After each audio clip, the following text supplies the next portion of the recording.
আজি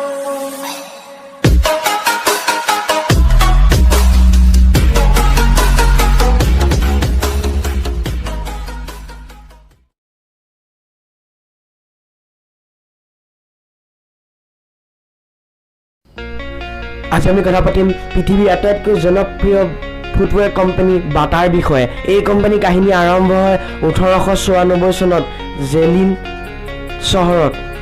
Thomas butter নিজৰ ভায়েক এণ্টনি আৰু ভনীয়েক এনাৰ লগত মিলি জোতা বনোৱা আৰম্ভ কৰে।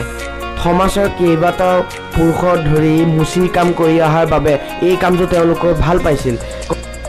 কোম্পানী বনোৱাৰ এবছৰৰ পিছতে থমাছে পইচাৰ অভাৱত লেডাৰৰ পৰিৱৰ্তে কেনভাছেৰে জোতা বনাবলৈ ধৰে, কিন্তু এই কামে এটা নতুন জোতা নিৰ্মাণ কৰে। কেনভাছ কাপোৰৰ দাম কম হোৱাৰ বাবে এই জোতাৰ দাম কম হয় আৰু সকলোৰে মাজত ইয়াক পচন্দ কৰে। 1904 চনত থমাছে আমেৰিকালৈ যায় আৰু তাত চালে যে বহুত জোতা একেলগে কেনেকৈ প্ৰস্তুত কৰে। তাৰ পাছত থমাছে বাটবিকি নামৰ এযোৰ জোতা বনায়। এই জোতাযোৰ নিজৰ সাধাৰণ ষ্টাইল, পাতলা আৰু দাম কম হোৱাৰ বাবে সকলোৰে মাজত বৰ পচন্দ কৰে।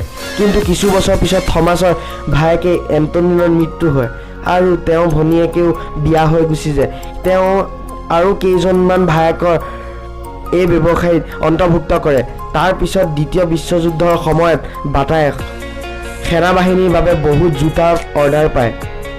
সেইবাবে তেওঁ কোম্পানীত কাম কৰা মানুহৰ সংখ্যা 10 গুণ বৃদ্ধি কৰে। 1920 চনলৈ বাটাই বহুতো নতুন দোকান খোলে, কিন্তু বিশ্বযুদ্ধ শেষ হোৱাৰ পাছত ব্যৱসায়ত বহুতো অভাৱে দেখা দিলে। থমাছে নিজৰ দোকানৰ আটাইবোৰ জোতাৰ দাম 50% ডিছকাউণ্ট দিয়ে আৰু কোম্পানীৰ ৱৰ্কাৰবোৰেও নিজৰ দৰমহাৰ 40% কমাই লয়। অতি কম সময়ৰ ভিতৰতে বাটাৰ এই কামে সকলোকে আকৰ্ষিত কৰিলে।